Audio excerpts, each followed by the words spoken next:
The boarding gate buzzed with the usual pre-flight chaos. Families juggling carry-ons, business travelers glued to their phones, and attendants scanning tickets with polite smiles. At the center of it all stood the Harris family, Marcus and Denise Harris, along with their young daughter, Ava. They were calm, well-dressed, and clearly accustomed to travel. Denise held Ava's hand while Marcus handed over their boarding passes. The attendant smiled warmly and gestured toward the jet bridge, but just a few steps ahead, a sharp, grating voice cut through the air. "Excuse me, what are they doing in the priority boarding line?" The voice belonged to a woman in her late 40s, blonde bob haircut, designer sunglasses perched on her head despite being indoors. She clutched an oversized handbag and wore an expression permanently fixed somewhere between disgust and entitlement. Passengers nearby exchanged knowing looks. The woman stormed toward the gate agent, her heels clicking aggressively on the floor. "This line is for first-class passengers," she snapped. "You can't just let anyone on before the rest of us. I paid good money for my seat, and I won't have—" She paused dramatically, glancing at the Harris family. "People like that slowing us down." Denise stiffened, squeezing Ava's hand protectively. Marcus straightened, his calm demeanor barely hiding his irritation. The gate agent tried to keep her voice even. "Ma'am, the Harris family is cleared for priority boarding. Please step aside." But Karen, because she embodied the infamous stereotype so perfectly that passengers whispered the name without even knowing hers, wasn't about to let it go. "Oh, I highly doubt they belong in first class," Karen sneered. "Look at their bags. They're probably stuffed with who knows what. I don't want to share the cabin with them." A few passengers gasped quietly. One man pulled out his phone, already recording.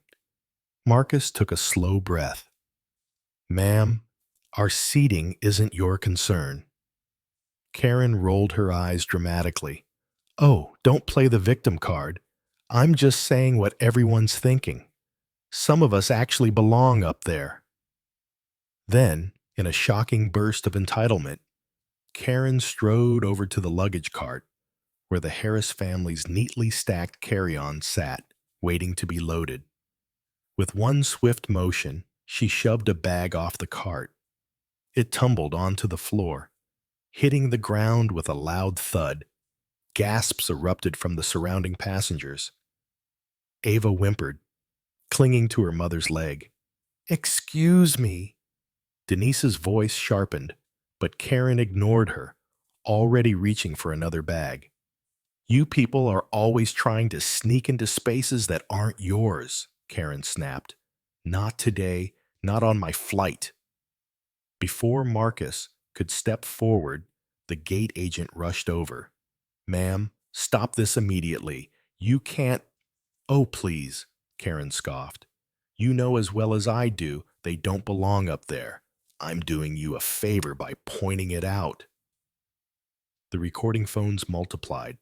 Murmurs turned into louder comments. "Who does she think she is? She's going to regret this. Is she seriously touching their bags?" Then, just as Karen reached for the final bag, a deep, authoritative voice cut through the chaos. "Ma'am," the voice said, calm but commanding, "I suggest you step away from those bags. Right now." The crowd turned toward the jet bridge. Standing there was the airline's head purser, flanked by two uniformed flight attendants. But it wasn't just their presence that made Karen freeze. It was the tall, sharply dressed man stepping off the jet bridge behind them, his demeanor radiating quiet power. And as Karen's eyes widened, she realized she had made a very big mistake. Karen froze mid-motion, her manicured hand hovering above the last suitcase. The murmurs of the passengers around her grew louder, phones now openly recording her every move. The man stepping off the jet bridge carried himself with unmistakable authority. He was impeccably dressed in a tailored navy suit, his presence commanding yet calm. He walked with the easy confidence of someone used to leadership. Behind him, the head purser and two senior flight attendants followed respectfully, their eyes fixed on the commotion. Karen's bravado faltered for a split second, but she quickly tried to regain her footing. "And who are you supposed to be?" she demanded, her voice dripping with false confidence. Before the man could answer, the head purser spoke firmly. "This is Mr. Harrison Cole, the airline's regional director." Gasps rippled through the passengers.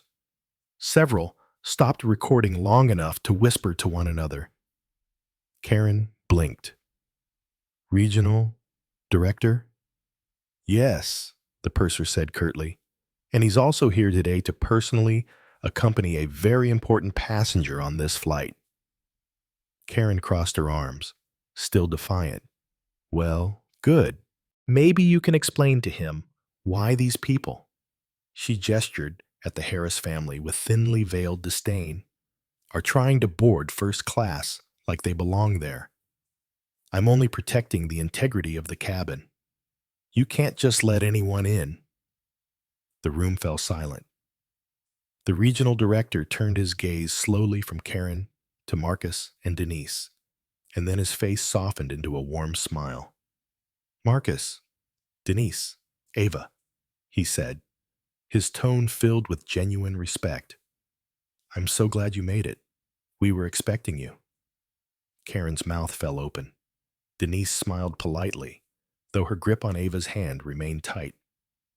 "Thank you, Harrison. We're fine, though we've had a bit of an unpleasant welcome." "Yes," Marcus added calmly, his voice steady but edged with quiet power. "This woman decided to take it upon herself to handle our luggage." The passengers around them gasped louder. Phones zoomed in closer. Karen blinked rapidly, confusion spreading across her face. "Wait, you know them?" Harrison's expression turned serious. "Of course I know them. Marcus Harris is one of our airline's most valued partners and a global ambassador for multiple community initiatives. He and his family are not just first-class passengers. They're our guests of honor on this flight." The collective gasp this time was almost deafening. Karen stepped back, her face draining of color. "Guests of honor?" she stammered. "Yes," the head purser confirmed sharply. "The Harris family has been invited by the CEO himself for a private reception at the destination. They're also frequent flyers with more status than anyone here, including you, ma'am." Karen's face flushed crimson. She opened her mouth to speak, but nothing came out. The murmurs turned into whispered judgments. She really messed with the wrong people. Wow, this is embarrassing. She thought she was above them. Unreal. Karen tried to laugh it off nervously. "Oh well, I didn't know they were—" But Harrison cut her off, his voice calm but sharp enough to cut through the tension. "That's exactly the problem, isn't it? You didn't know, you just assumed. And in doing so, you've humiliated this family in front of everyone here." Karen fidgeted, glancing around for support, but the passengers only stared back with silent judgment. The head purser stepped forward, her professional smile gone. "Ma'am, your behavior is unacceptable. I'm afraid we can't allow you to board this flight. Your seat will be reassigned, and you'll be escorted out of the terminal." Karen's eyes widened in shock. "Wait, what? You can't do that." "Yes, we can," the purser said firmly. "Disruptive passengers are not welcome on this aircraft. Security will be here momentarily." At that moment, two airport security officers arrived, alerted by the growing scene. Karen spun toward them, desperate. "This is ridiculous. I was only trying to protect first class from what? Harrison interjected, his voice like steel. From a family who rightfully belongs there? Or from your own prejudice? The entire gate fell silent. Karen's lips trembled as the security officers gently took her by the arm. Ma'am, please come with us. As she was escorted away, the passengers erupted into quiet applause. Harrison turned back to the Harris family, his tone softening again. I'm deeply sorry you had to experience that. Please, let me personally escort you onto the plane. Marcus nodded, his composure unshaken. Denise smiled faintly, holding Ava close. As they walked down the jet bridge, with Harrison by their side, the whispers behind them grew louder. Everyone knew Karen had just made the worst mistake of her life. And as for the Harris family, the flight attendants greeted them like royalty as they stepped into the first-class cabin. Karen's protest echoed faintly down the terminal as security escorted her away. Passengers murmured among themselves, some shaking their heads, others whispering into their phones. Within minutes, the videos recorded at the gate began uploading to social media. Woman tries to throw black family's luggage off plane, finds out they're VIP guests. The clip spread like wildfire. By the time the Harris family settled into their first-class seats, the internet was already tearing Karen apart. Meanwhile, Harrison Cole, the airline's regional director, ensured Marcus, Denise, and Ava were comfortably seated. The flight attendants greeted them warmly, offering refreshments and apologizing repeatedly for what had happened. Please don't think this reflects how we value you as passengers, Harrison said sincerely. You have our deepest apologies, and I'll personally ensure this situation is handled appropriately. Denise smiled politely, still holding Ava close. Thank you, Harrison. We appreciate it. Honestly, we're used to people like her, but it's still hurtful. Marcus nodded calmly. She assumed she knew who we were. People like that never expect to be wrong. Harrison sighed. Well, she's about to find out just how wrong she was. The airline will be issuing a public statement about what happened, and she'll be banned from our flights. Back in the terminal, Karen sat in a security office, fuming. She tried to plead her case, insisting she was misunderstood, but even the officers seemed unimpressed. Ma'am, one of them said, there are multiple recordings of you shouting, insulting the family, and handling their belongings without permission. You're lucky they're not pressing charges right now. Karen's face flushed. But I didn't know who they were. I thought they were... The officer raised an eyebrow. Doesn't matter who they are. Everyone deserves respect. Karen fell silent, realizing she had no defense. Meanwhile, up in the air, the Harris family's flight was smooth and quiet. Ava dozed peacefully while Denise read a book. Marcus looked out the window, his mind calm but reflective. You know, he said quietly to Denise, this isn't the first time we've been underestimated. But something tells me this one's going to sting a lot more for her than she realizes. Denise smiled faintly. Because she doesn't know who you really are yet. Marcus leaned back in his seat, his expression unreadable. When the plane landed, Harrison personally escorted the Harris family off the aircraft. Waiting at the gate was a small welcoming team from the airline, complete with a banner that read, Welcome, Mr. Harris. Thank you for supporting our global partnership program. Passengers nearby gasped as realization hit them. That's Marcus Harris? One whispered. The Marcus Harris? The CEO? Yes, another passenger said, scrolling through their phone. He owns one of the largest tech companies in the country. He's a billionaire philanthropist. That woman threw his luggage off the plane. The whispers spread like wildfire. News outlets quickly picked up on the story, attaching Marcus's name to the viral video. Headlines screamed, "Entitled passenger harasses black billionaire and family on flight, instantly regrets it. Racist Karen banned from airline after targeting CEO and philanthropist Marcus Harris." Karen's identity was soon revealed online, and within hours, she faced a tidal wave of backlash. Her social media accounts were flooded with angry comments. Her employer released a statement distancing themselves from her behavior, and within days, she lost her job.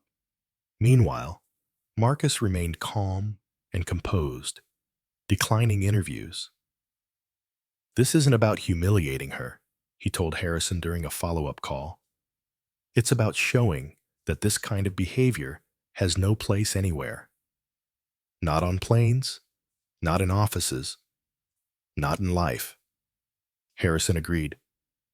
"We'll use this as an opportunity to educate and improve. Your family handled this with more grace than anyone could expect." Marcus simply nodded. "We've been through worse, but maybe this time it'll teach someone a lesson." At home, Denise tucked Ava into bed while Marcus scrolled through the news. There were calls for more diversity training in airlines, more accountability for passengers who harassed others, and discussions on why assumptions like Karen's still persisted in modern society.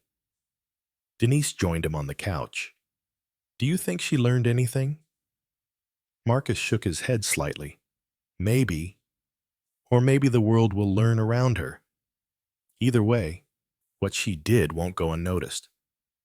And as the internet continued to share the video, one thing became clear. Karen's arrogance had met the one thing it couldn't survive: the truth. By the next morning, Karen's face was plastered across every major news outlet. The viral video had been shared millions of times, showing her yelling, tossing the Harris family's luggage, and being escorted away by security. The headlines were relentless. "Karen throws VIP family's luggage off plane. Turns out they're billionaire philanthropists." "Airline bans passenger after racist outburst caught on camera." Her social media accounts were flooded with angry comments, and within hours, she deactivated them. Even her neighbors began leaving passive-aggressive notes on her door, embarrassed by the unwanted attention she had brought to their quiet community. Her employer, a luxury real estate firm, released a public statement. "The behavior displayed by Ms. Karen Whitfield does not reflect our values. Effective immediately, her employment with our company has been terminated." Karen sat in her apartment in stunned silence, scrolling through the endless barrage of news coverage. She tried to call friends, but many refused to answer. Those who did were short, their voices filled with disappointment. Meanwhile, Marcus Harris kept a low profile. Though journalists flooded his company's PR office with interview requests, he declined most of them. When he finally released a statement, it was short but powerful. "My family and I appreciate the overwhelming support. This moment isn't about one person's behavior. It's about reminding ourselves to treat others with dignity, regardless of who they are or what we assume about them. Let's move forward by choosing respect over judgment." The statement went viral too, praised for its grace and maturity. Later that day, the airline held a press conference. Harrison Cole, the regional director, stood at the podium with the CIO beside him. "This airline has a zero-tolerance policy for discrimination or harassment," Harrison said firmly. "We will be implementing new mandatory training for both staff and passengers to ensure everyone feels safe and respected on our flights." The crowd applauded. Reporters asked about the Harris family, and Harrison replied, "They've been incredibly gracious. But this incident has highlighted a larger issue. We're committed to making sure it doesn't happen again." Meanwhile, social media turned Karen into a meme. Clips of her yelling at the Harris family were paired with captions like, "Imagine thinking you're better than a billionaire family," and "When entitlement meets reality." Her humiliation didn't stop there. Talk shows dissected the incident, with guests pointing out how her assumptions revealed deep-rooted biases. Commentators debated the broader issue of how people of color are still unfairly judged in public spaces. Back at the Harris home, Marcus watched some of the coverage quietly.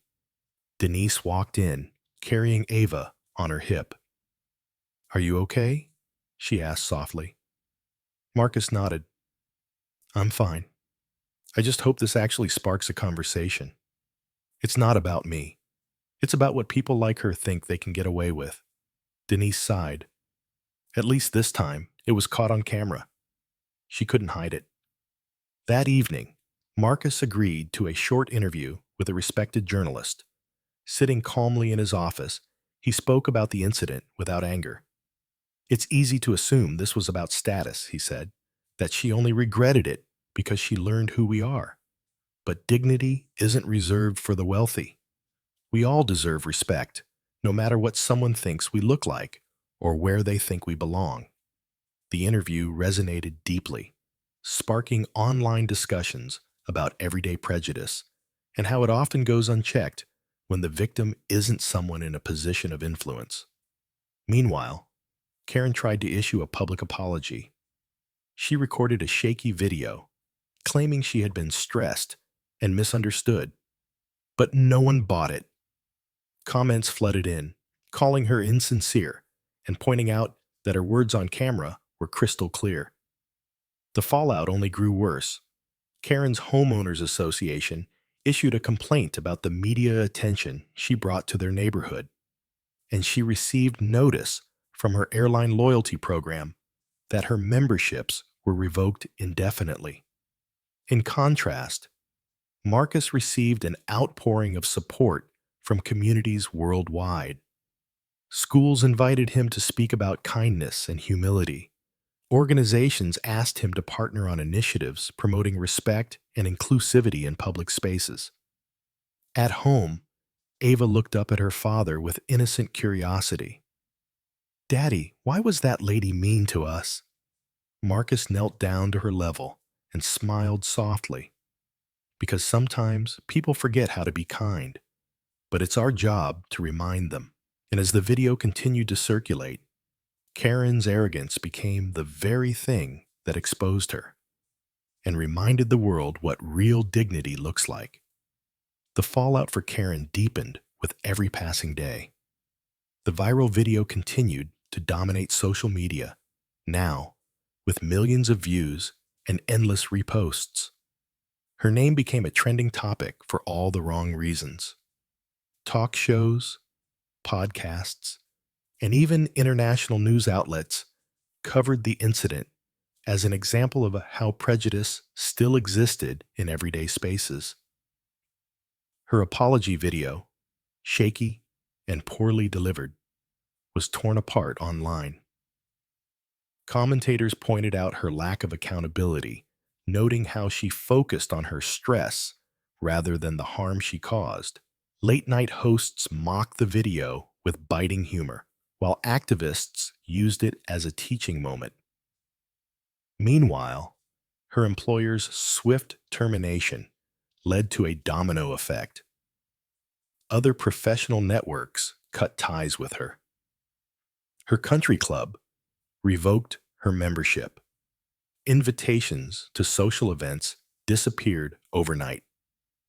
Within a week, Karen went from a wealthy, entitled, frequent traveler to a social pariah. In stark contrast, Marcus Harris quietly redirected the attention he was receiving. Instead of focusing on Karen's humiliation, he saw an opportunity to spark meaningful change. One morning, Marcus met with Harrison Cole and the airline's CEO in a private boardroom. "This isn't just about banning one passenger," Marcus said calmly. This is about addressing the assumptions people make before they even know who they're dealing with. I want to create something lasting from this moment. Harrison nodded. What do you have in mind? Marcus leaned forward. Let's start a Dignity in the Skies initiative. Mandatory anti-bias training for airline staff. Yes. But also educational programs for passengers. Let's make this a movement that goes beyond just one flight or one airline. The CEO agreed immediately. We'll back it fully. And if you're willing to help lead the message, we'll expand it across the industry. Within days, the airline announced the new initiative. It became front-page news. Airline partners with Marcus Harris to launch global anti-bias travel program. Marcus gave a short, dignified statement at the press conference. This isn't about shaming one person, he said. It's about making sure no one, whether they're wealthy or not, ever feels like they don't belong. Dignity should be the default, not the exception. The statement resonated deeply with people around the world. Travelers shared their own experiences of discrimination, and airlines across the industry pledged to adopt similar programs. Meanwhile, the Harris family was praised for their composure. Denise received messages of support from mothers who admired how calmly she had protected Ava. Marcus was invited to speak at leadership forums about humility and grace in the face of injustice, but through it all, they remained grounded. At home, life returned to normal. Marcus still made breakfast for Ava, still helped her with homework, still tucked her into bed at night. One evening, while Ava colored at the kitchen table, Denise scrolled through her phone. They're calling you a hero again, she said, glancing at Marcus. He shook his head with a soft smile. I'm no hero. I just stood still when someone tried to push us down. The real change will come if people start standing up for others, not just themselves. Meanwhile, Karen's life continued to crumble. She received notice that she was permanently banned from all multiple airlines. Former friends distanced themselves publicly to protect their reputations. And as her name faded from headlines, she was left with the long-lasting consequences of her actions, jobless, friendless, and marked by a moment of arrogance she could never undo. Across the city, Marcus attended a quiet meeting with educators and community leaders. They discussed expanding the Dignity in the Skies initiative into schools, teaching children the value of kindness and empathy from an early age. This isn't just about planes, Marcus told them. It's about how we treat each other everywhere, whether we're strangers in an airport or neighbors on the same street. If we can change the mindset in one space, we can change it in all spaces. The group nodded, inspired by his calm but powerful words. As Marcus walked out of the meeting that night, his phone buzzed with another message from the airline. They had just completed the first round of anti-bias training for staff, and the feedback was overwhelmingly positive. Denise met him at the door when he came home. It's working, isn't it? She asked softly. Marcus smiled. It's starting to. And that's enough for now. Because while Karen's name was fading into disgrace, the lesson she unwillingly taught was spreading far beyond her reach, turning one ugly moment into a catalyst for lasting good. Weeks passed, and the Dignity in the Skies initiative gained massive traction. Other airlines publicly pledged to join the program, and airports began adopting new training and awareness campaigns. Billboards appeared in terminals around the world with a simple message: respect has no class. Everyone belongs. Marcus Harris continued to work quietly behind the scenes. He didn't crave the spotlight. Instead, he focused on ensuring the initiative was more than just a PR move. He attended private meetings with airline executives, diversity experts, and community leaders, making sure the changes would be lasting and meaningful. Meanwhile, Karen's life spiraled further. With her employment history tarnished, she struggled to find work. Her social circle had evaporated completely. Even her extended family issued statements distancing themselves from her behavior. She scrolled through endless articles about the Harris family's grace and composure during the incident, each headline a reminder of the mistake that had ruined her reputation. Marcus Harris turns discrimination into global change. Family harassed on flight sparks worldwide travel reform. Karen tried again to issue a public apology, this time through a carefully written statement crafted by a PR firm. But the world had already moved on from her. Her name was no longer trending. Her humiliation had been replaced by the story of the positive movement that followed. Meanwhile, the Harris family was invited to a quiet ceremony hosted by the airline to honor their resilience.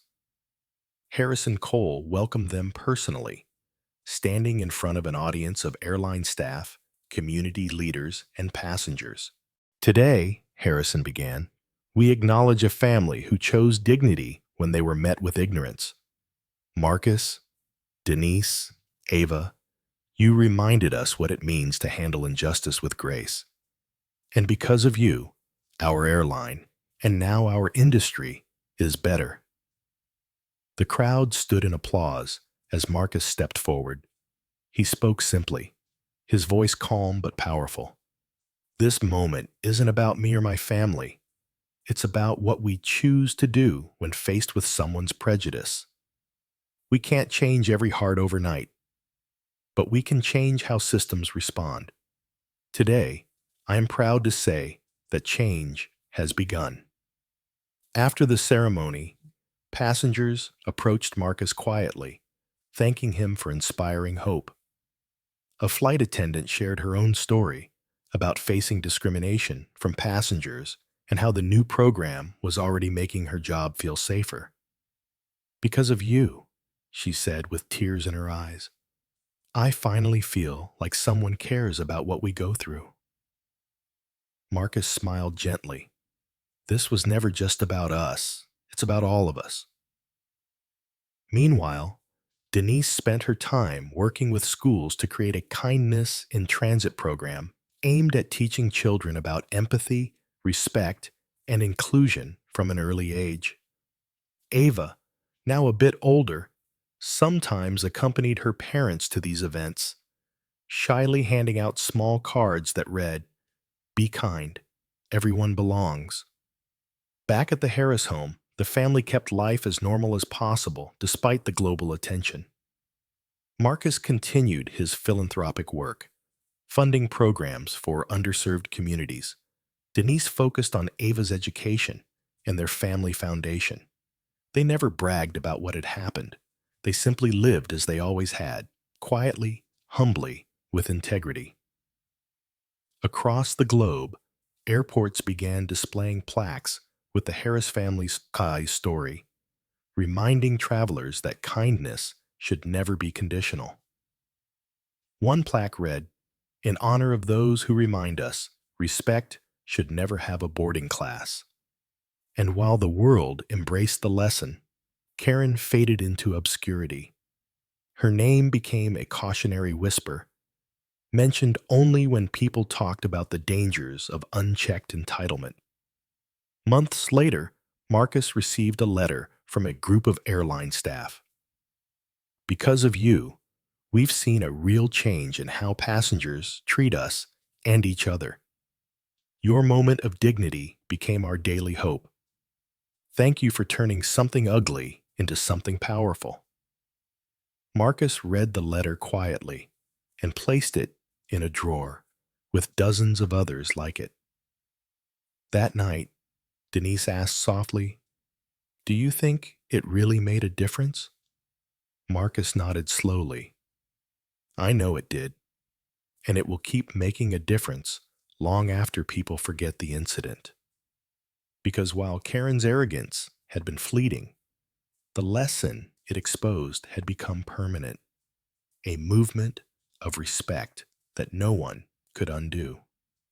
Months turned into a year, and the Dignity in the Skies initiative spread far beyond the airline industry.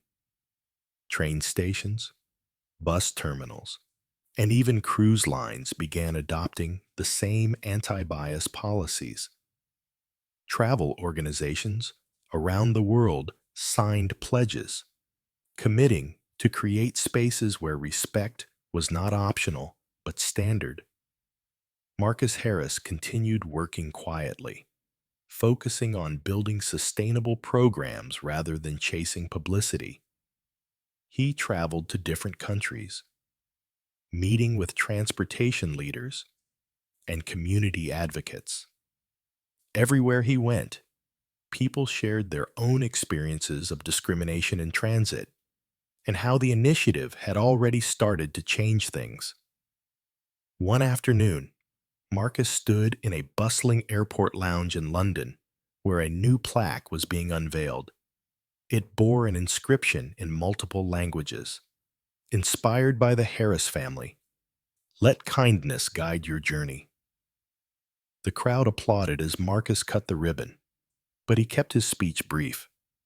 This isn't about remembering one incident, he said calmly. It's about building a future where no one has to live through it in the first place. Meanwhile, Maya, now an advocate working alongside Marcus, launched an education program for airlines across Europe.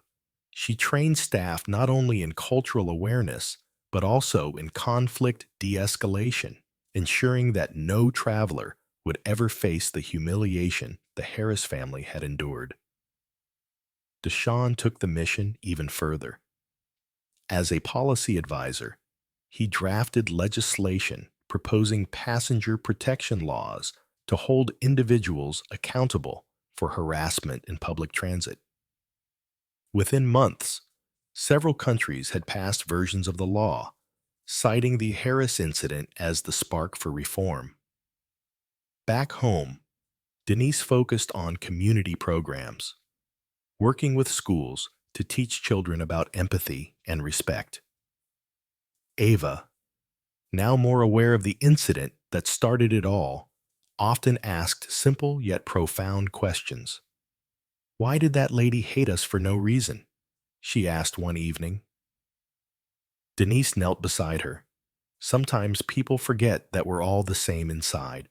But when they make that mistake, we can remind them by being kind, even when they aren't. Ava nodded thoughtfully. So we helped remind her?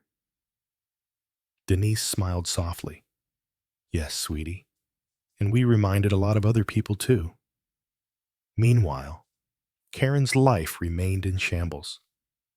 After losing her job and her social connections, she attempted to start over in another city.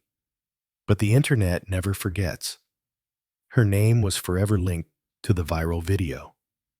New neighbors recognized her face, whispering behind her back. She lived in a state of quiet shame, realizing that one entitled outburst had cost her everything. Occasionally, she would see Marcus's name in the news, always associated with positive change. Each mention was a bitter reminder of the life lesson she had unwillingly become a part of. In stark contrast, Marcus's reputation only grew stronger. International media called him the man who turned hate into hope. Invitations poured in from conferences and universities, asking him to speak about resilience, humility, and systemic change. But Marcus never allowed the spotlight to define him. At a global ethics summit in Geneva, he spoke with the same calm dignity he had shown that day at the gate. What happened to my family was wrong, but it revealed something bigger than one woman's prejudice. It showed us that small actions, good or bad, create ripples. We can choose whether those ripples harm others or heal them. I chose to turn them into healing, and I hope you will too.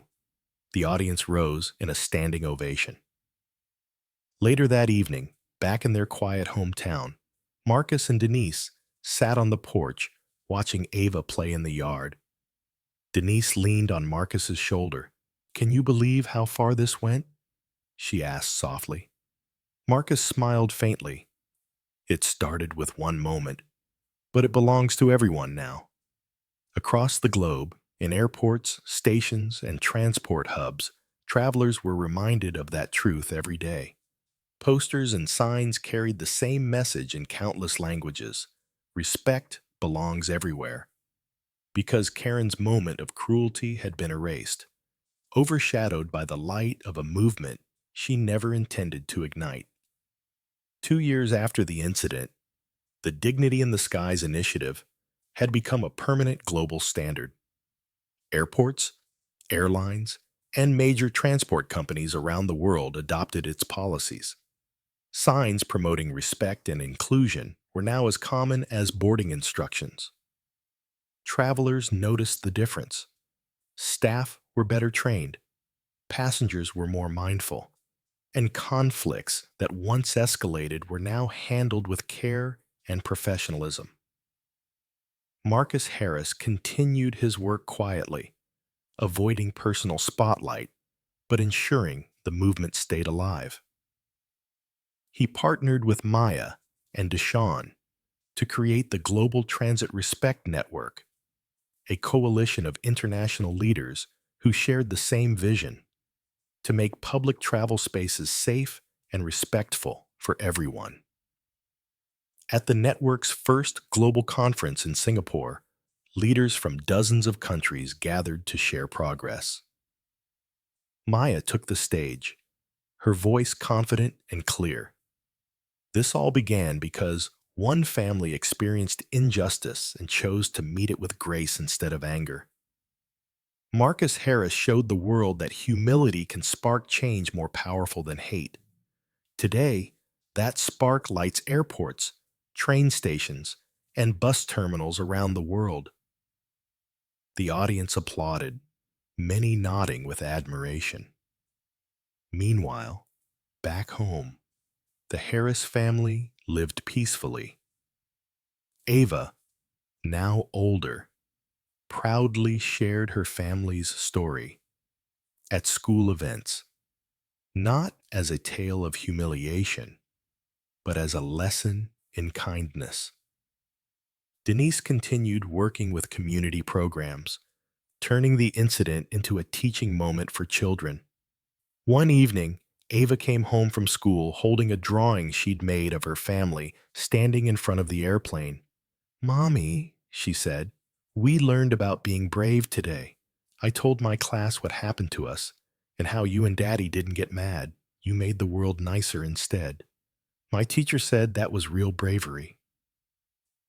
Denise smiled softly, hugging her daughter. "It was bravery for all of us. And now you're helping tell the story too." Meanwhile, Karen's name had vanished from public discussion. The world no longer talked about her. It talked about the lessons her behavior had unwillingly revealed. Karen lived quietly in another city, avoiding attention. Any attempt to rebuild her life was shadowed by the knowledge that her moment of arrogance had become a permanent cautionary tale. Across the globe, her downfall was only a footnote in a much larger story of positive change. In contrast, Marcus was quietly honored at a United Nations ceremony, recognizing leaders who had advanced global justice and dignity. He stood on stage in front of delegates from around the world, though he spoke humbly. "This was never about titles or awards," he said. "It was about doing what's right in the moment. We can't control how people treat us, but we can control how we respond. And sometimes that response creates change far beyond what we can see. The delegates gave a standing ovation, not for a billionaire CEO, but for a man who chose to face prejudice with dignity. Later, as Marcus returned home, he found letters waiting on his desk, handwritten notes from travelers all over the world thanking him for the safer, kinder environments they now experienced in airports and stations. One letter stood out. It was from a young boy who wrote simply, "I used to be scared to travel because people were mean to my mom. Now, everyone is nicer.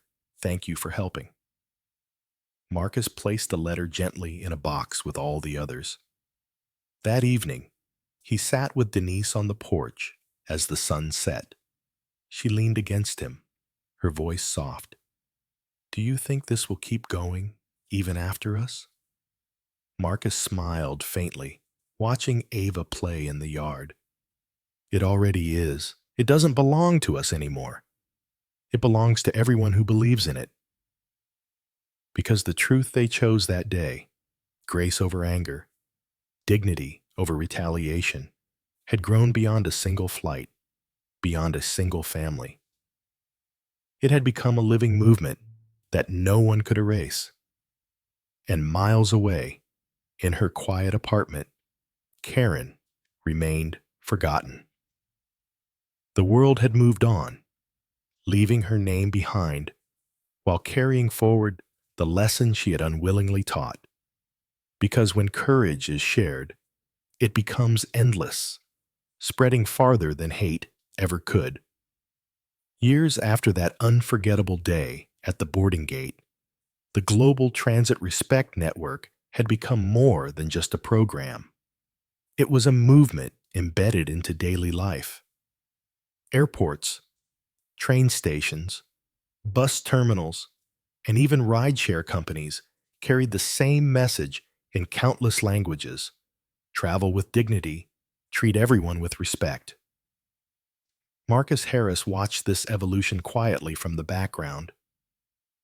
He never sought credit, but his calm response to injustice had become a global catalyst for change. Everywhere he traveled, people recognized him, not as a billionaire, but as the man who transformed an ugly moment into something that touched millions. At a youth leadership summit in Nairobi, Marcus was invited to speak to students who were training to become advocates in their own communities. Standing on the stage, he looked at the sea of young faces filled with hope and determination. "I'm not here because I was special," Marcus said simply. "I am here because one day someone tried to take away my dignity, and I refused to let them." You have that same power. Every small choice you make can echo farther than you realize. The crowd erupted in applause. Many students later said his words inspired them to start local projects promoting respect and inclusion. Meanwhile, Maya and Deshawn had taken the movement into their own hands, expanding it beyond transit. They partnered with schools, businesses, and public institutions to create Dignity First programs, ensuring that kindness and fairness were taught and practiced in all areas of life. Back home, Denise worked with educators to publish a children's book inspired by Ava's perspective. Titled "Everyone Belongs," it told the story of a little girl who saw her parents face unfairness but responded with kindness and strength. The book became popular worldwide, translated into over 20 languages. Ava, now older, was proud to see her family's story help other children. At a school assembly, she read from the book and ended with a simple sentence: "My mom and dad taught me that when someone is unkind, you don't have to be unkind back. You can show them a better way." Meanwhile, Karen had faded almost entirely from public memory. She lived quietly in another city. her life stripped of the privilege and status she once flaunted. She avoided social media and public spaces, unable to escape the shadow of her past actions. Every now and then, she saw Marcus's name in the news, not tied to her, but to the reforms that grew from her behavior. It was a constant reminder of how her arrogance had birthed a legacy that excluded her completely. Back in the Harris family's hometown, the courthouse plaza and airport terminal, where the incident began, were now historical landmarks. Visitors from around the world came to see the mural and the plaques that told the story of how a single moment reshaped the future. One sunny afternoon, Marcus and Denise returned to the plaza quietly. They stood in front of the mural, now expanded to include images of children from every continent holding a shared torch of light. Beneath it was a new inscription: "What begins with one act of courage becomes the strength of generations." As they watched, a group of students on a field trip gathered around a guide who explained the mural's meaning. "This is the Harris family," the guide told them. "They showed the world that kindness can defeat ignorance. And because of them, millions of travelers today are treated with respect." Marcus glanced at Denise. She smiled softly, her eyes misting. "They're telling it like it's history now," she whispered. Marcus nodded. "Because it is. It's no longer just our story. It's everyone's." Later that evening, they returned home to find a letter waiting. It was from a young woman who had grown up in a different country, but had been inspired by their story. "Because of you, I chose to study law. I want to protect people from injustice the way you did, by standing calmly but firmly when it matters most. Thank you for showing me that courage can be quiet but powerful." Marcus read the letter and placed it in a box with dozens of others, each one proof that the movement would continue far beyond their lifetimes. Because what started as one woman's cruelty had been transformed into a worldwide legacy of dignity and respect. And miles away, Karen remained forgotten, her name reduced to a cautionary whisper, while the light of change burned brighter than ever. A decade had passed since that fateful day at the boarding gate. What had begun as an ugly confrontation turned into a global turning point, woven into history books, documentaries, and educational programs. The Harris family's story became a timeless example of how dignity could triumph over ignorance. In airports across the world, travelers now saw the same emblem: a simple golden torch, surrounded by the words, "Everyone belongs." This emblem was a symbol of the Global Transit Respect Network, now a permanent part of international travel policy. At a large commemorative event in New York City, leaders from over 40 nations gathered to celebrate the progress made since the Harris incident. Maya stood on stage, addressing the crowd with unwavering pride. 10 years ago, a family was humiliated in a moment that should have been ordinary, she said. But instead of responding with anger, they chose grace. Marcus Harris reminded us that quiet courage can move the world. And today, because of that, millions travel without fear of being treated as less than they are. The audience rose in applause. Among them were flight attendants, pilots, airport staff, and passengers who had all benefited from the reforms. Meanwhile, Deshawn, now a senior international policy advisor, announced the expansion of Dignity First programs into schools and workplaces globally. "It's not just about travel anymore," he explained. It's about ensuring respect in every public space. Back home, Marcus and Denise watched the ceremony live streamed on their living room television.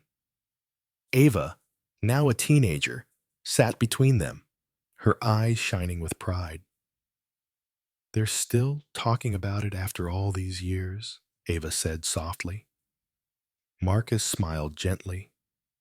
They're not really talking about what happened. They're talking about what came after. Denise nodded. And it keeps going because people believed in it.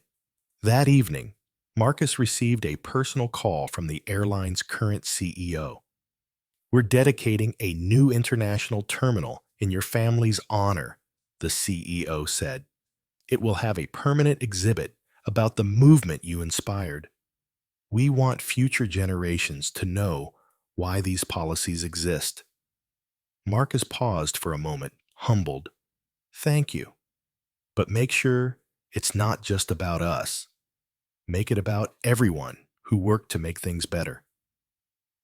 Meanwhile, Karen's story was nothing more than a footnote in ethics courses. Her name was never mentioned in the celebrations. It had been completely overshadowed by the positive change that followed. She lived quietly in obscurity, her past a silent burden she could never escape. Months later, the Harris family was invited to the unveiling of the new terminal. They arrived to find a breathtaking space filled with light, art, and messages of unity in multiple languages. At the center was a sculpture of hands holding up the torch emblem, symbolizing the collective effort to keep dignity alive. Beneath it, an inscription read, "Dedicated to the Harris family, who turned a moment of prejudice into a movement of hope." Let this remind us that respect is the greatest journey we share. Travelers paused to read the words, some taking photos, others reflecting quietly. Children asked their parents about the story, and the parents explained how one family's choice to stand firm changed the way the world traveled. Ava looked up at the sculpture, her voice soft but sure. It doesn't even feel like it's our family anymore. It feels like it belongs to everyone now. Marcus smiled. That's exactly how it should feel, because this was never just about us. It was about the world we leave behind. As they walked through the terminal, strangers stopped them to say thank you. Some were airline staff, whose workplaces had been transformed by the initiative. Others were travelers who felt safer because of the policies that now existed. Later that evening, Marcus and Denise returned home. They sat together on the porch, watching the sunset. Elaine's voice was calm. "We've done our part, haven't we?" Marcus nodded. "Yes, and now it's theirs to carry forward." Because the truth they embraced that day, the choice to meet hatred with dignity, had become timeless, passed from one generation to the next like a torch that would never go out. And somewhere far away, Karen remained forgotten, her name erased by the light of a movement she could never undo. Because when courage is shared, it becomes a legacy that no darkness can touch.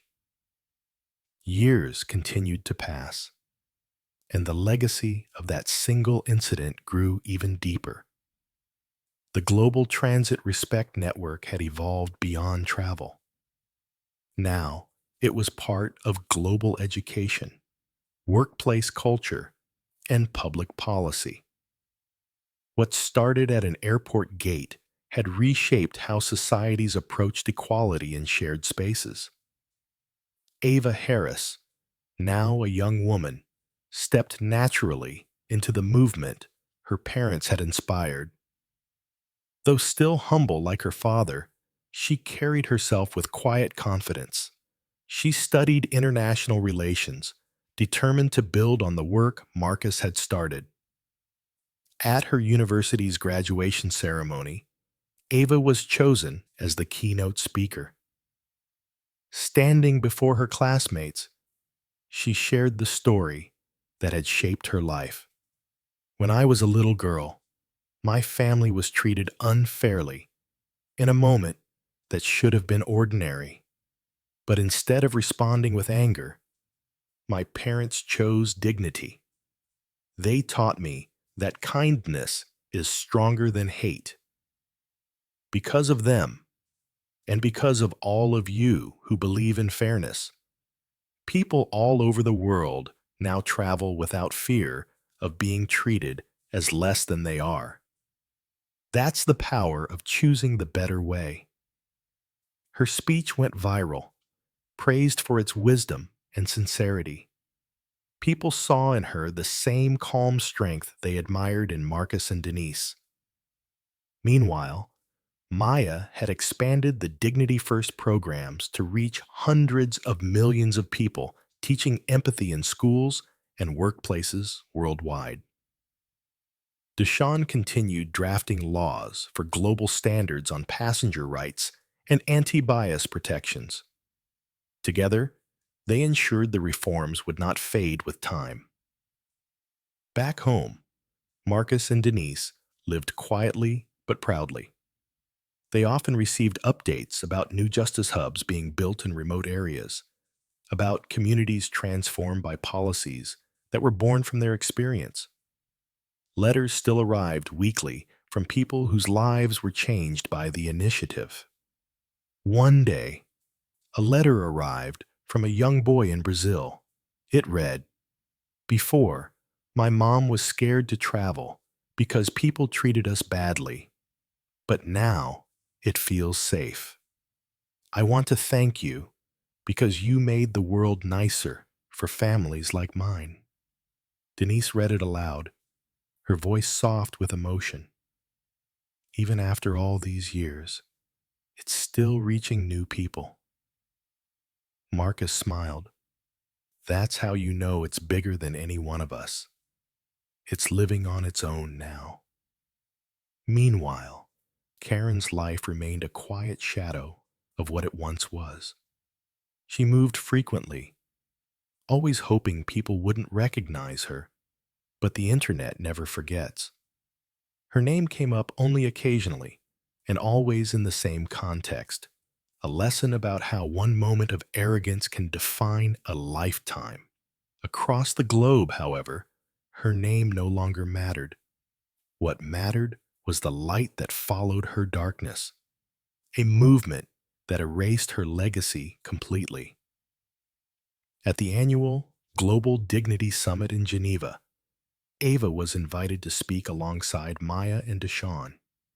She shared a stage with leaders from around the world, her voice calm yet inspiring. My parents taught me that one act of prejudice can hurt, but one act of grace can heal more than you realize. We can't control who tries to bring us down, but we can choose to rise above it. And when we do, we create a future no hate can touch. The audience gave her a standing ovation, many holding up candles as a symbol of the torch that had been passed to a new generation. Later, Marcus and Denise watched the event on television from their living room. Denise smiled, her eyes misty. "She's carrying it now." Marcus nodded softly, "And she'll carry it further than we ever could." That weekend, the Harris family visited the courthouse plaza one final time. The mural now included Ava's image, alongside children from around the world, symbolizing the ongoing legacy. Beneath it were words in dozens of languages. Courage begins in one heart, but lives on through many. Ava looked at her parents and smiled. It doesn't feel like a story about what happened to us anymore. It feels like a story about what everyone became after. Marcus put his arm around her shoulders. "Exactly. It was never just ours. It belongs to everyone who believes in it now.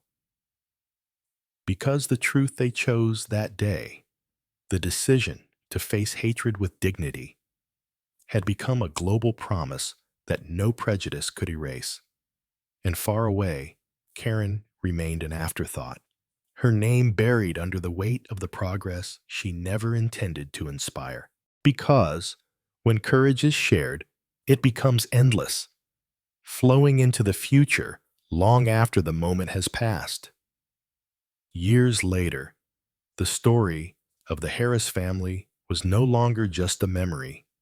It had become part of world history, taught in schools and referenced in leadership courses. What began as an ugly confrontation at a boarding gate was now celebrated as the moment that sparked a movement of global respect and reform. Ava Harris had fully stepped into her role as a leader. She completed her studies in international relations and now worked alongside Maya and Deshawn as part of the Global Dignity Council, an organization dedicated to protecting human rights in public spaces. At a massive youth summit in Berlin, Ava stood before thousands of students from across the globe.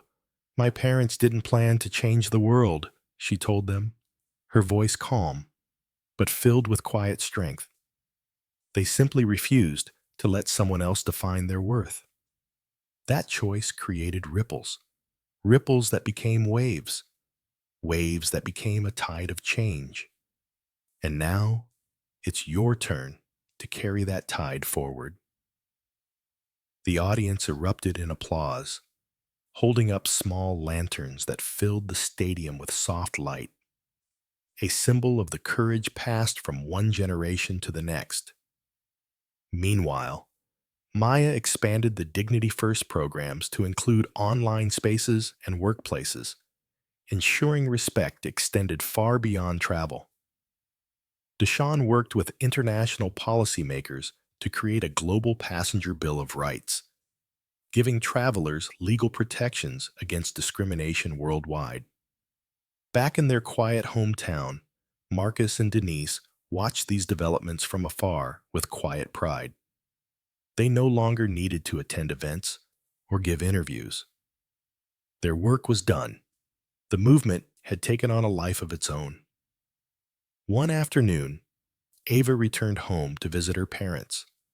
They sat together in the living room, Ava sharing stories of her travels, meeting young leaders in Africa, opening new justice hubs in Asia, collaborating with educators in South America. "Everywhere I go," Ava said, "people know your names. They know what you stood for. They thank me, but it's really you they're thanking." Denise smiled softly. "No, sweetheart. They're thanking you now. You're the one leading them." Marcus nodded. "We were just the beginning. You're the future." Meanwhile, Karen's name was nothing more than a footnote in history books. She lived in quiet isolation, her life defined by a single moment of arrogance. The world didn't care about her downfall anymore. It cared only about the light that came after her darkness. Across the world, the Harris family's story inspired documentaries, art installations, and even a global holiday, World Dignity Day, celebrated each year to remind people that kindness and respect must guide every interaction.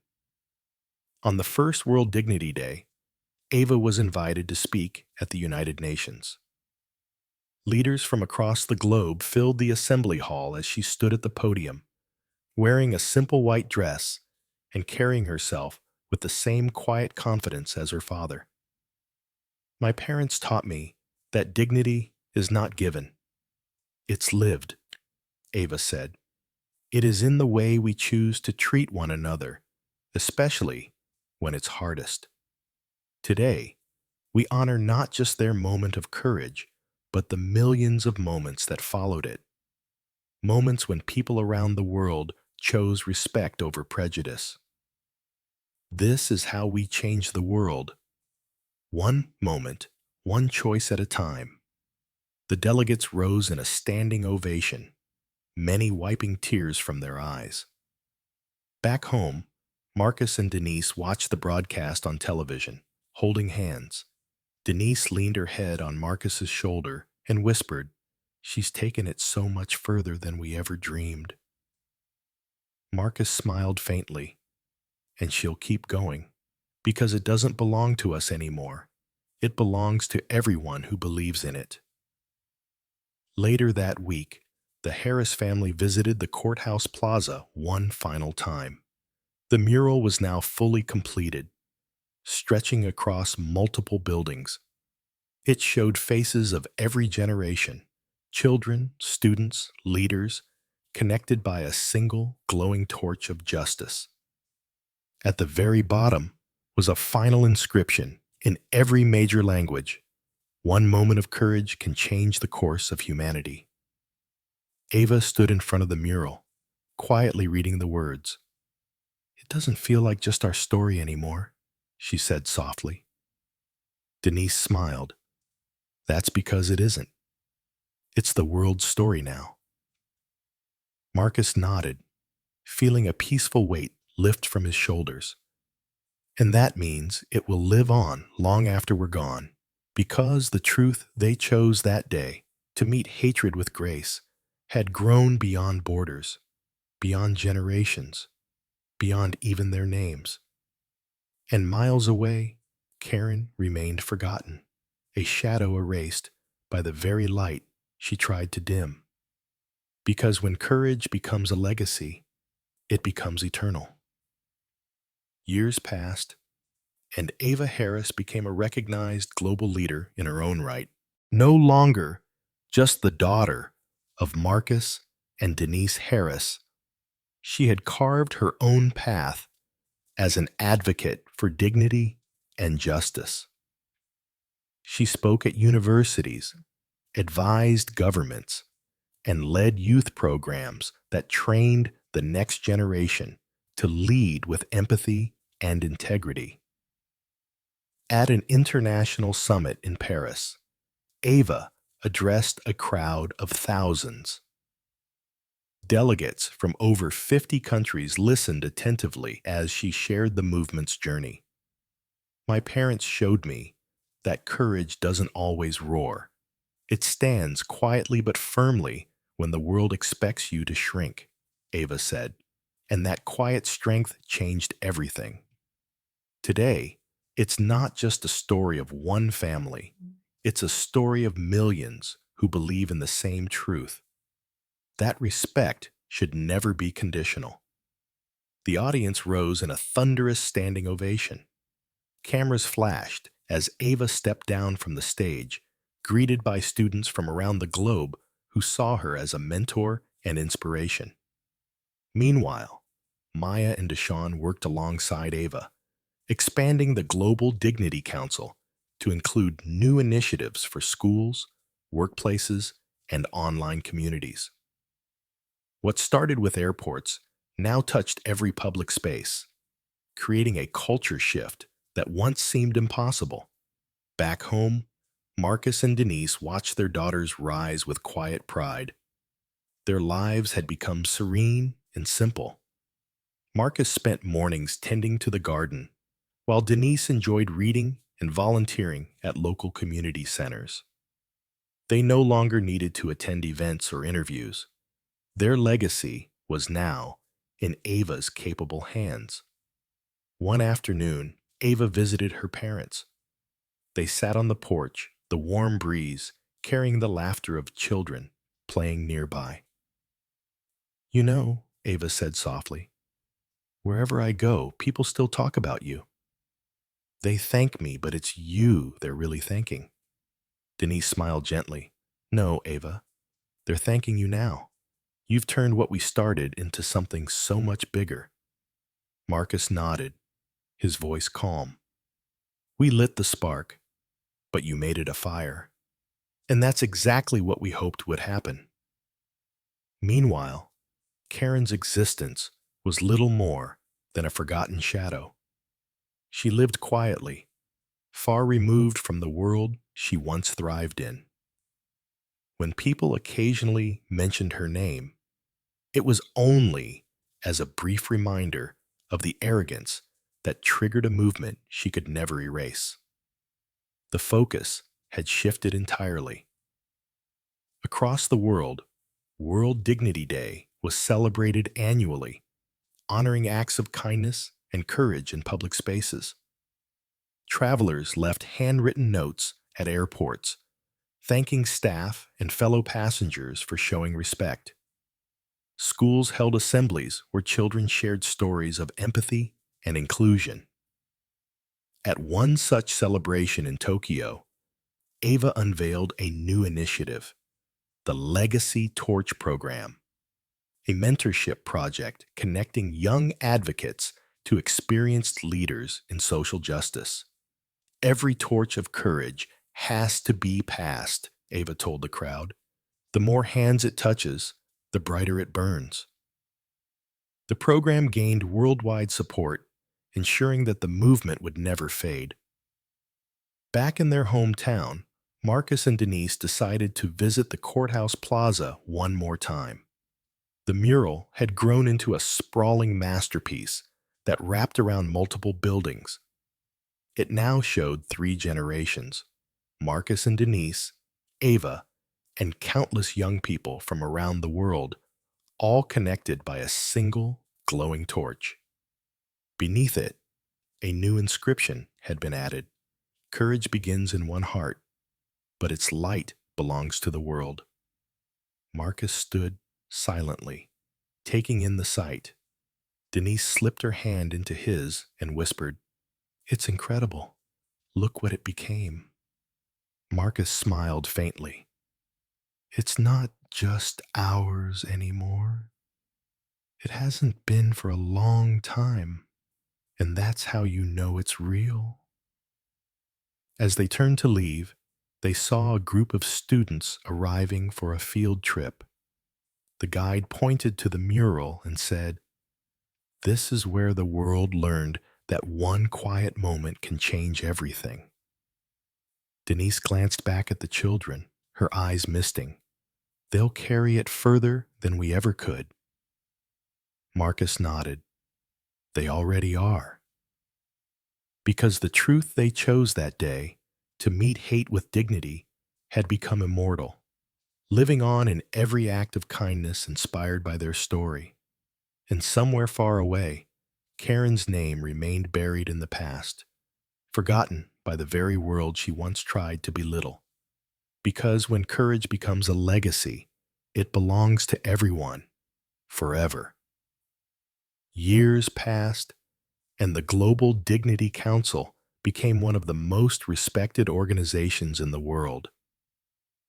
Ava Harris, now widely recognized as a leader of her generation, traveled constantly, meeting heads of state, educators, and community leaders to expand the reach of dignity-based initiatives. One day, Ava stood in the Grand Hall of the United Nations, addressing an assembly of representatives from over 100 countries. When my parents faced prejudice, they could have responded with anger. Instead, they responded with dignity. That choice did more than silence one hateful voice. It created millions of new voices demanding respect. Today, you are those voices. And tomorrow, it will be the children you raise who keep it alive. The assembly erupted into applause, many delegates standing in respect. Meanwhile, Maya continued building legacy torch centers, community hubs in cities worldwide that provided mentorship and education on empathy and inclusion. Deshawn worked alongside governments to enshrine global traveler protection laws, ensuring the rights of passengers were safeguarded universally. Back home, Marcus and Denise fully embraced their quiet retirement. They rarely left their hometown, preferring serene mornings on the porch, tending to their garden, and reading the many letters that still arrived from people touched by the movement. One morning, Denise opened a package that contained a book. It was a history textbook from a school in Germany. Inside, a chapter detailed the story of the Harris family and the reforms it sparked. "Look, Marcus," she said softly, showing him the pages. "They're teaching it like it's part of world history now." Marcus smiled faintly, running his fingers over the text. "That's how you know it outlived us. It's not just a story anymore. It's a lesson." Meanwhile, Karen's life remained locked in quiet obscurity. She had moved several times, hoping to escape her past, but wherever she went, the internet followed. Even in her silence, the world remembered her only as the spark for a movement she could never be part of. Across the world, World Dignity Day had grown into a global celebration. Airports displayed lanterns, schools held assemblies, and community events honored acts of kindness. Each year, Ava was invited to lead the opening ceremony. At this year's celebration in Rio de Janeiro, she unveiled a massive torch sculpture built on the waterfront, surrounded by murals of children from every continent.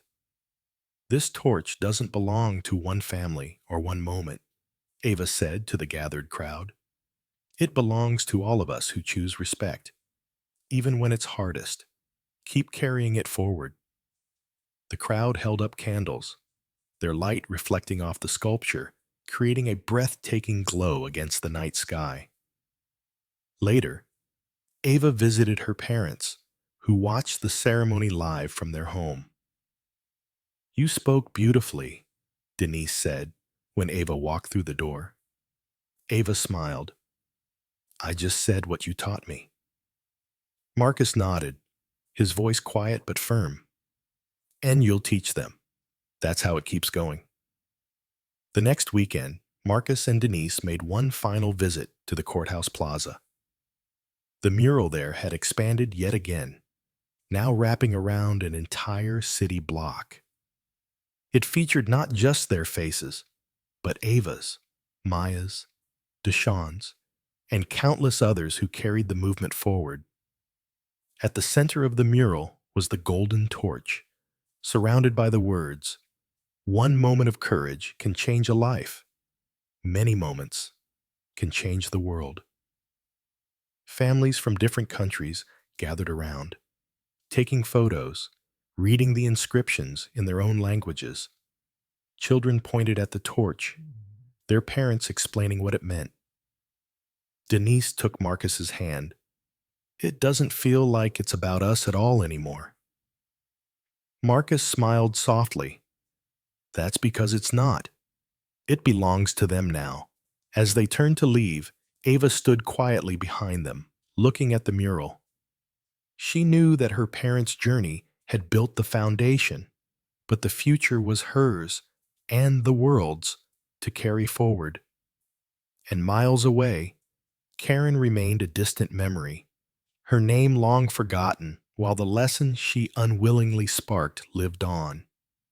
Because when courage becomes a legacy, it outlasts hate, outlasts time, and becomes part of humanity's shared story. As the years went on, Ava Harris became a symbol of the new generation of global leaders.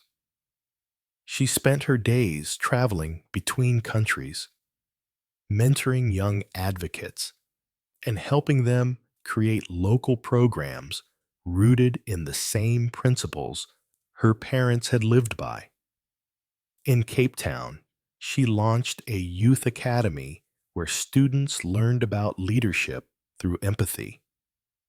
In Seoul, she helped open a Legacy Torch Center, teaching future community leaders how to build fair systems. Everywhere Ava went, she carried the same calm strength Marcus and Denise had shown her. At a global forum in Dubai, Ava spoke before thousands of young leaders. My parents taught me that dignity is a choice we make every day, she said. They didn't respond to hate with hate. They chose to rise above it. And in doing so, they gave the world a better path. That's what each of you can do. Be the moment that changes everything for someone else. The audience erupted in applause, many holding up lanterns to symbolize the torch of courage passing into their hands. Back home, Marcus and Denise finally felt they could fully rest. Their days were quiet now, filled with small joys. Sunlit mornings in the garden, evenings on the porch, letters from people they had never met who still thanked them for their grace. One morning, Denise opened a package from a school in Kenya. Inside was a scrapbook made by children who had visited the Justice Hub there.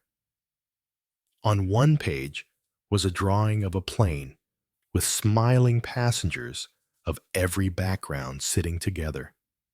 The caption in a child's handwriting read, "Because of you, we all belong now." Denise showed it to Marcus, her eyes misty. "They're still carrying it forward," she whispered. Marcus smiled softly, "And they always will." Meanwhile, Karen's existence faded into near complete anonymity. Her name appeared only in old, archived articles, never in current discussions. When the movement was celebrated, no one remembered the person who had triggered it. They only remembered the family who chose dignity and the millions who followed their example. Ava continued to expand the Global Dignity Council. Under her leadership, they launched the Torch Fellowship, a program that brought together young leaders from different countries to collaborate on projects promoting respect and inclusion. At the fellowship's first graduation ceremony, Ava spoke to the new class of leaders. Each of you has the power to make someone feel seen, safe, and valued. That's how change begins. Not with grand speeches, but with simple acts of courage that ripple outward. Carry this torch forward and keep the light alive. Back in their hometown, Marcus and Denise were invited to the unveiling of a new monument at the courthouse plaza. They arrived quietly, greeted by a crowd of locals and visitors from around the world. The monument was breathtaking, a towering sculpture of interlocking hands holding up a glowing torch. Around its base were engraved the names of communities and leaders who had carried the movement forward. At the very center, a single line read, "From one family's grace came the world's promise of dignity." As families gathered around to take photos and read the inscriptions, Ava joined her parents at the monument. She stood beside them silently for a moment, then said softly, "It's finally complete, isn't it?" Denise smiled. "It's more than complete. It's alive. It's theirs now." Marcus nodded, his voice calm. "And it will outlive us all. That's the real legacy." Later that evening, they sat on the porch together, watching the stars appear. Ava looked at her parents with quiet admiration. "You didn't just change the world," she said. "You taught it how to keep changing itself." Marcus reached over and squeezed her hand gently. "Now it's your turn to teach the next generation. That's how it never ends." And so the movement continued, passed from heart to heart, country to country, generation to generation, forever proving that one quiet choice in the face of hate could transform the entire world. And miles away, in silence, Karen was nothing but a forgotten shadow, her name erased, while the legacy of kindness and courage lived eternally. Because when dignity becomes a torch, it never stops burning. Ava Harris had now become the face of a global movement for dignity, mentoring an entire generation of young leaders. She traveled constantly, meeting students in villages, speaking to policymakers in capitals, and visiting legacy torch centers built in every corner of the world. One morning, she stood in a vibrant school courtyard in Mumbai, surrounded by children holding handmade paper lanterns. A teacher introduced her, saying, "This is the daughter of the family whose courage changed how the whole world treats each other." Ava knelt to the children's level and smiled. "You are the reason we do this. It's for you to grow up in a world where everyone belongs, everywhere." Later that day, she joined a panel with young activists from Africa, South America, and Europe. Together, they discussed how to apply the global dignity principles beyond travel into workplaces, healthcare, education, and even online spaces. Ava listened intently, offering guidance but always leaving room for their voices to lead. "Your ideas are what will keep this alive," she told them. "My parents lit the torch, but you are the ones who will carry it farther than any of us could." Meanwhile, Maya continued expanding the Legacy Torch Fellowship, and Deshawn worked with international agencies to integrate dignity policies into global law.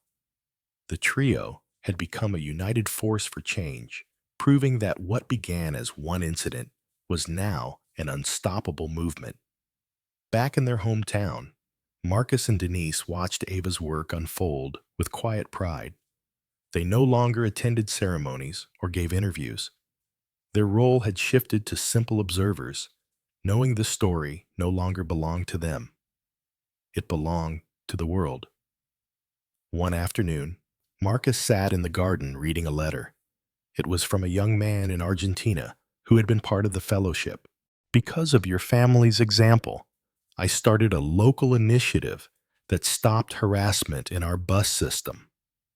Now, our community travels safely and with respect.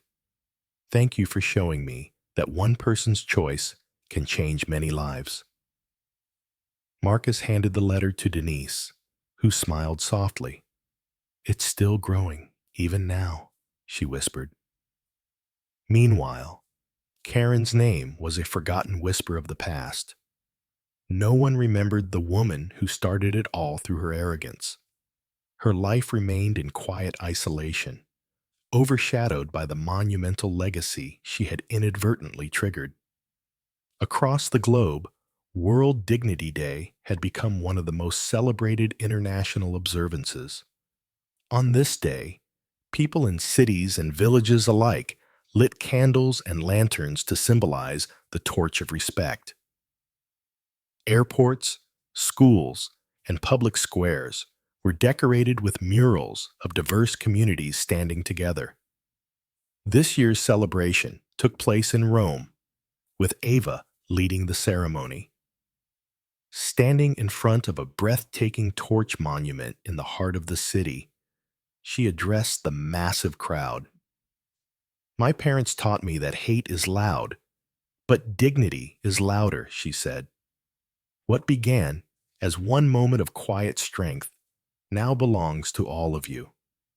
This is your movement, your torch, your future." The crowd erupted in cheers, holding their candles high, their light reflecting across the ancient city's walls. After the ceremony, Ava flew home to visit Marcus and Denise. They sat together on the porch, sipping tea in the soft glow of the evening. "They asked me today how this all began," Ava said softly, "and I told them the truth. It began because you refused to let someone take away your dignity." Denise smiled. "And now it's something much bigger than that moment." Marcus nodded, his voice calm and filled with peace. It's alive in them now. It doesn't need us anymore.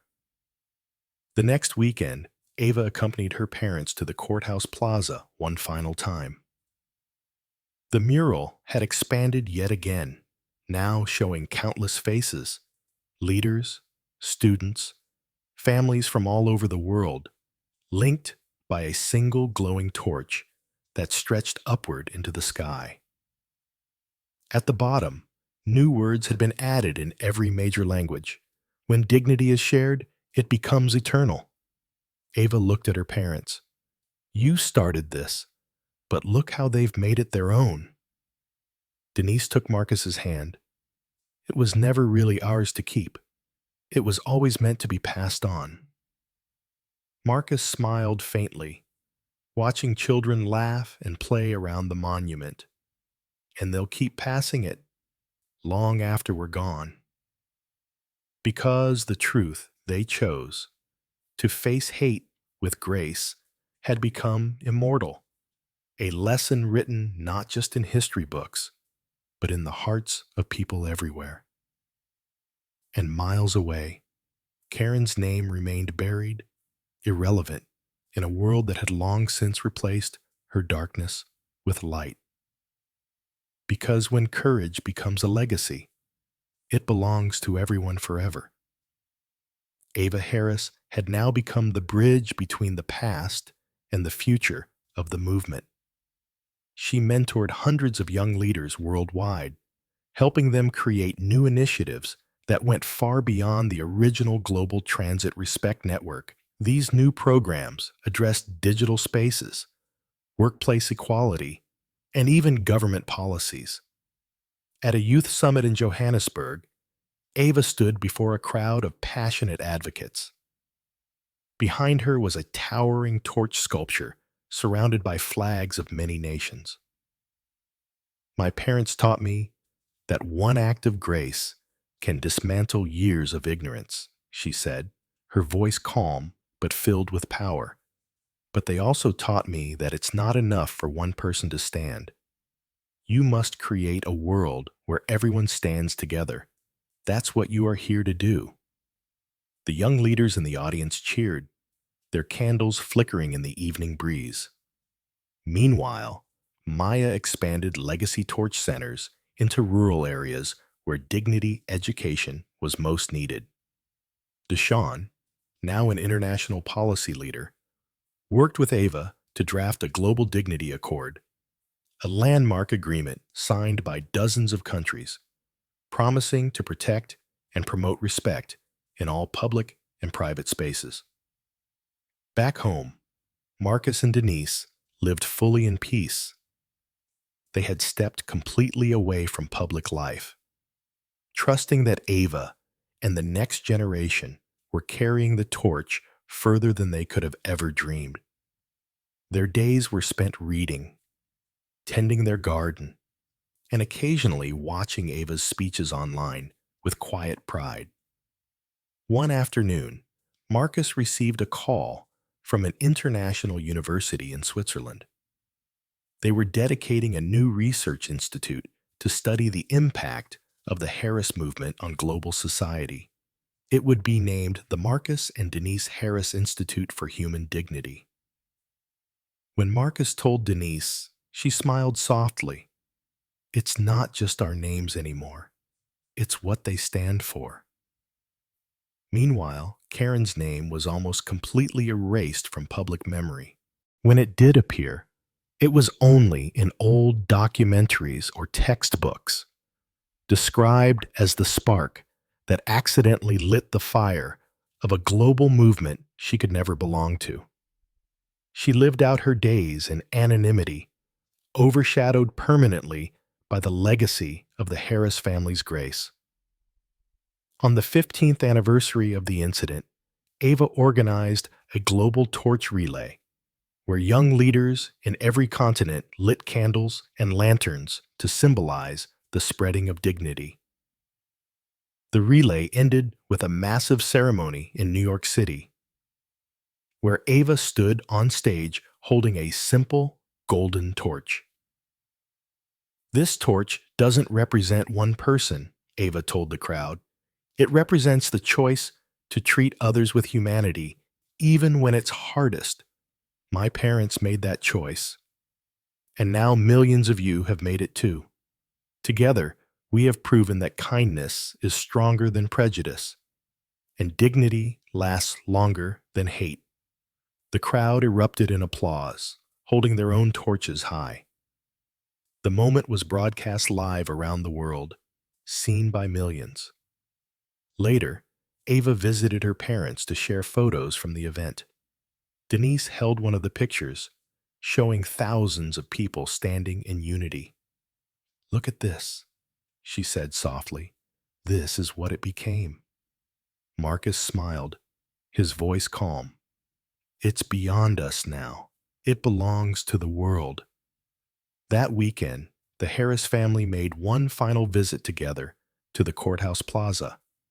The mural now spanned multiple city blocks, depicting not just their family, but the countless leaders, children, and communities who had carried the movement forward. At the bottom of the mural, a final inscription in hundreds of languages read, "Courage begins in one heart, but its light belongs to everyone." Ava stood between her parents, looking at the mural. "You started this," she whispered, "but they made it eternal." Denise smiled through soft tears, "And they'll keep making it bigger." Marcus nodded, placing his hand on the mural. "Because the truth never ends. It just keeps growing." As they turned to leave, a group of school children arrived for a field trip. Their teacher pointed at the mural and said, "This is the Harris family. They taught the world that dignity can change everything." Marcus glanced back one last time, feeling a deep peace settle in his heart, because the choice they made that day, grace over anger, had become an endless legacy carried on by hands they would never even meet. And far away, Karen remained forgotten, her moment of hate long overshadowed by the infinite light it accidentally sparked. Because when courage is shared, it becomes a story with no ending. The movement had now become woven into the very fabric of society. Schools taught it, airports displayed it, and governments upheld it. What once was a single, painful moment for the Harris family had evolved into a universal lesson, etched permanently into history. Ava Harris traveled constantly, guiding the next wave of leaders through the Legacy Torch Fellowship. She met young activists in every corner of the world, students in remote villages, youth organizers in bustling cities, and educators determined to bring kindness into classrooms. At a grand gathering in Nairobi, Ava stood before thousands of new fellows. Behind her, a giant screen showed images of legacy torch centers around the globe. "My parents' story started in one hallway of an airport," Ava said. "But it was never just about that day. It was about what we choose to do in the face of unfairness. Today, each of you is proof that the light they passed on didn't stop. It grew." The audience cheered, holding up their own symbolic torches, the glow creating a sea of warm light under the night sky. Meanwhile, Maya and Deshawn worked to expand the Global Dignity Accord, convincing even more nations to adopt laws ensuring respect and protection in all public spaces. Together, they created an international network that was impossible to dismantle, because it no longer belonged to any one leader. It belonged to everyone. Back in their hometown, Marcus and Denise had fully settled into their peaceful life. Their days were quiet, filled with the simple joy of tending to their garden and reading the many letters that still arrived from people around the world. One afternoon, Marcus received a letter from a teacher in Peru. It read, We now teach your family's story in our classrooms. Children here know that one choice can change the world. Because of you, they believe they can be that choice for someone else. Marcus handed the letter to Denise, his eyes softening. She smiled and said quietly, "It's everywhere now. It's in their schools, their hearts, their lives." Meanwhile, Karen's name had faded completely from public discussion. No one cared about the woman who sparked the incident anymore. Her existence had been erased by the sheer magnitude of the good that followed. She lived in silent obscurity, while the Harris family's dignity became the only part of the story remembered. On the 20th anniversary of the incident, a massive global celebration took place. Cities lit up their landmarks with golden lights to honor the movement. In Paris, the Eiffel Tower glowed with the torch emblem. In New York, Times Square displayed the words, "Everyone belongs." Ava attended the main ceremony in Geneva, where leaders from around the world gathered. Standing at the podium, she looked out at the vast audience. "My parents never asked to change the world," she said. "But when the moment came, they showed that dignity is stronger than hate. Today, we honor them. But more importantly, we honor you, the millions who carry their legacy forward every single day." The crowd erupted into applause, and thousands of lanterns were released into the sky, their lights floating upward like stars. Later, Ava returned home and joined her parents on the porch. She showed them a video from the event, lanterns rising in unison across different countries. "Look," Ava said softly, "it's the whole world now." Denise watched quietly, tears in her eyes. "It's more beautiful than we ever imagined." Marcus nodded, his voice calm, but full of emotion. "It's alive. It doesn't need us anymore. And that's how we know it will never end."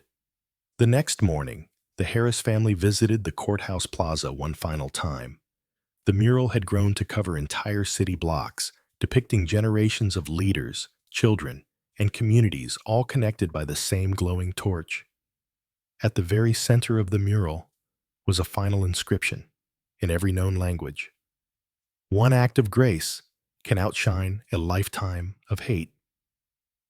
Ava stood between her parents, gazing at the mural. "This isn't just a story anymore," she whispered. "It's a part of who we all are."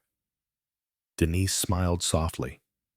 "And it always will be, because the truth they chose in one small moment had become eternal, carried forward by countless hearts, across borders and generations. And far away, Karen remained a silent shadow, her name erased, her hate forgotten, while the legacy she never intended to inspire burned brighter than ever. Because when courage becomes a legacy, it no longer belongs to one person. It belongs to the world.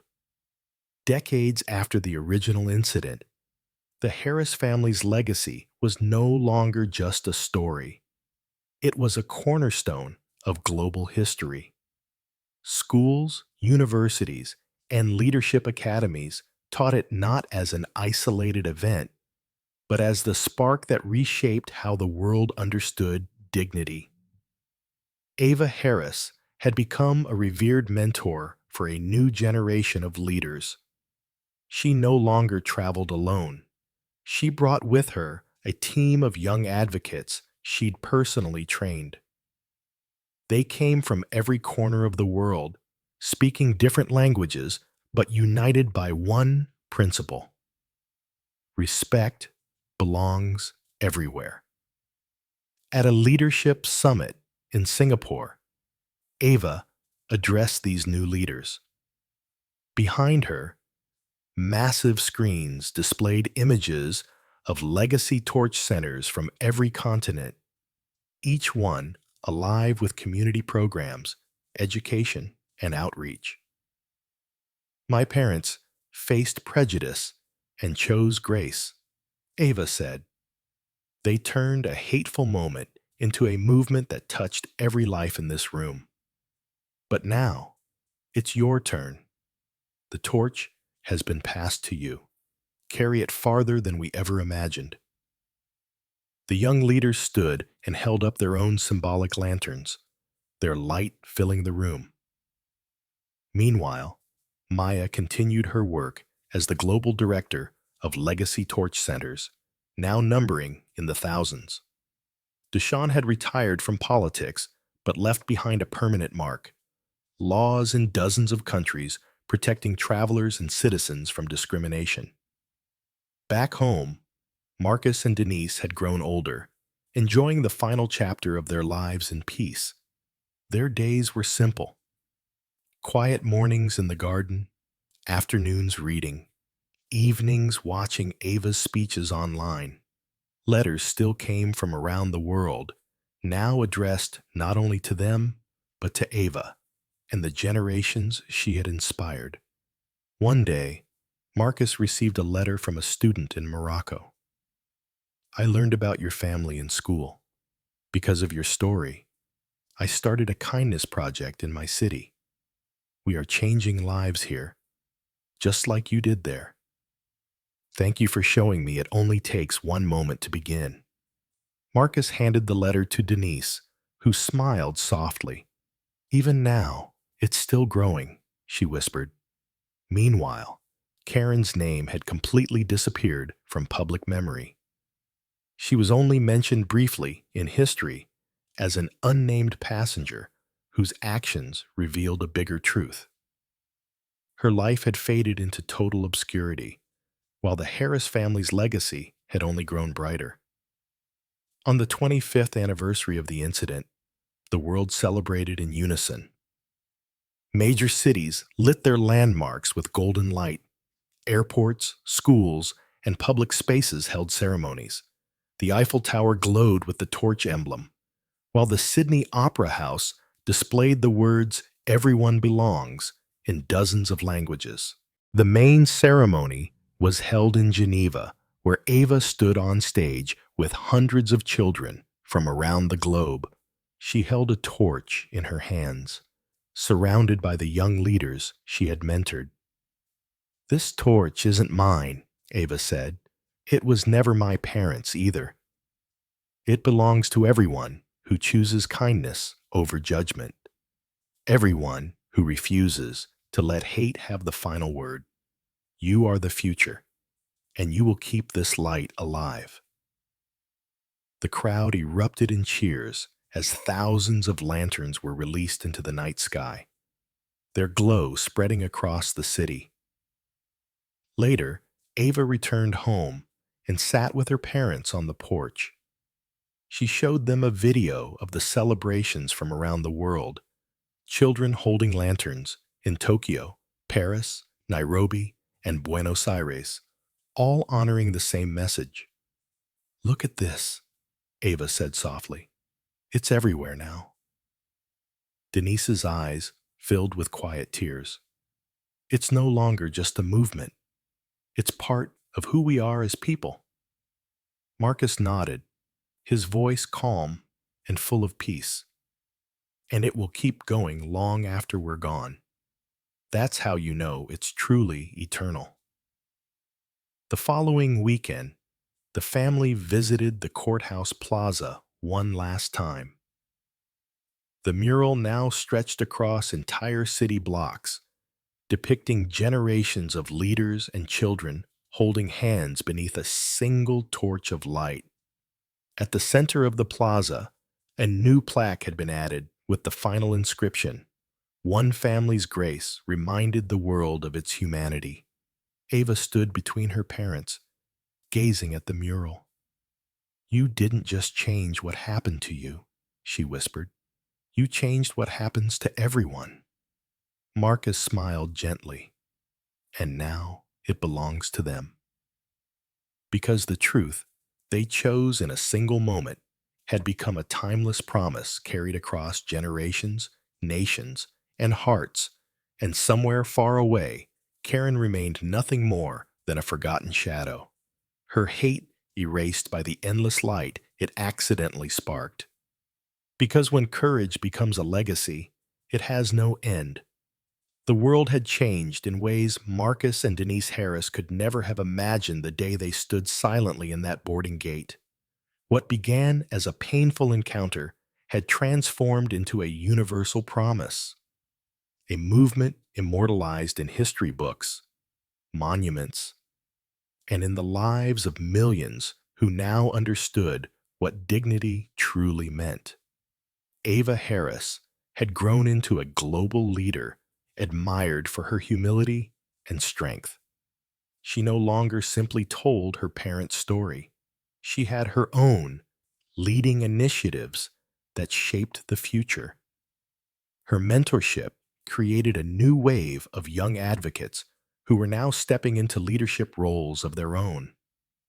On the 30th anniversary of the incident, the world gathered for the largest World Dignity Day yet.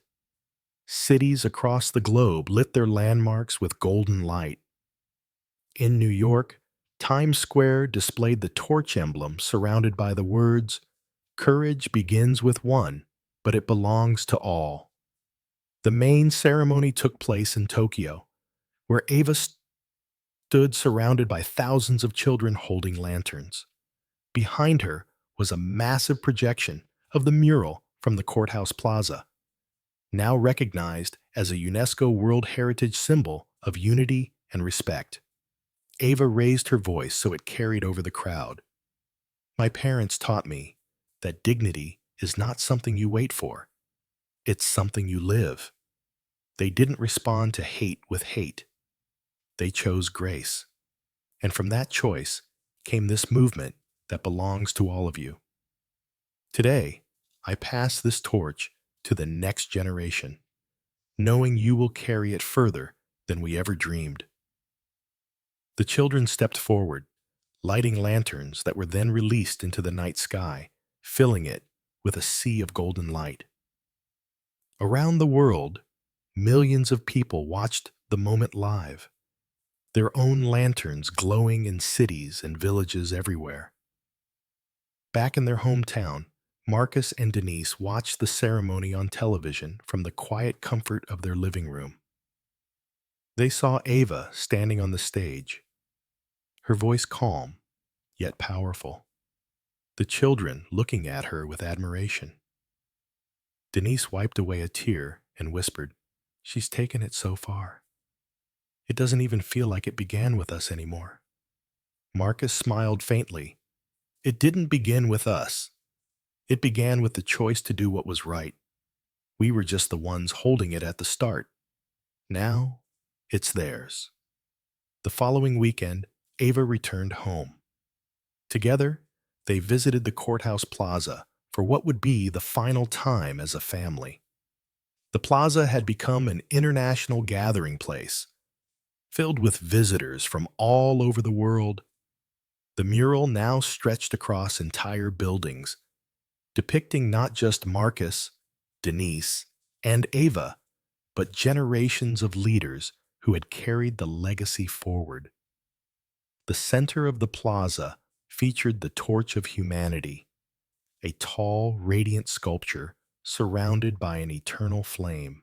At the base of the torch, the final inscription was engraved in hundreds of languages.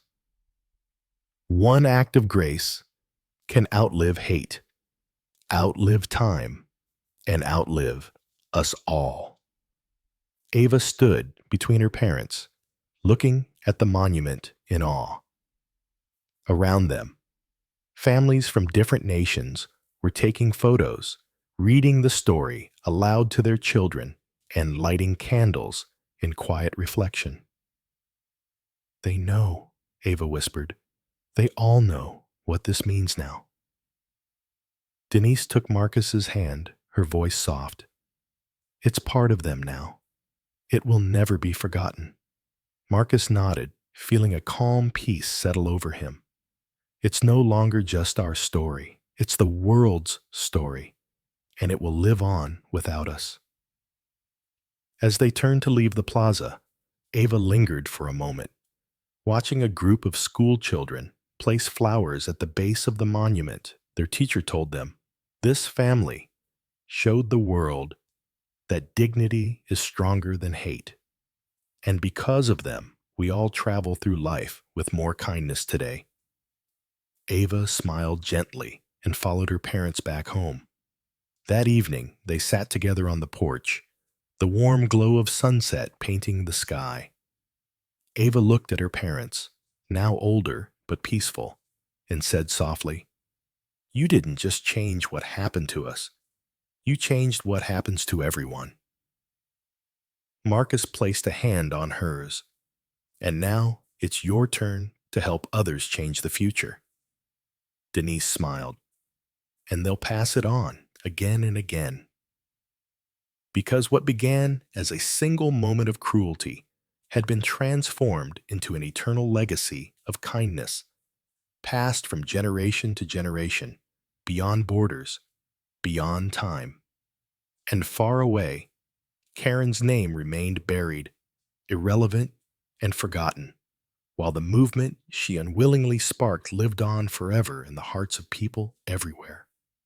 Because when courage becomes a legacy, it never ends, it only grows.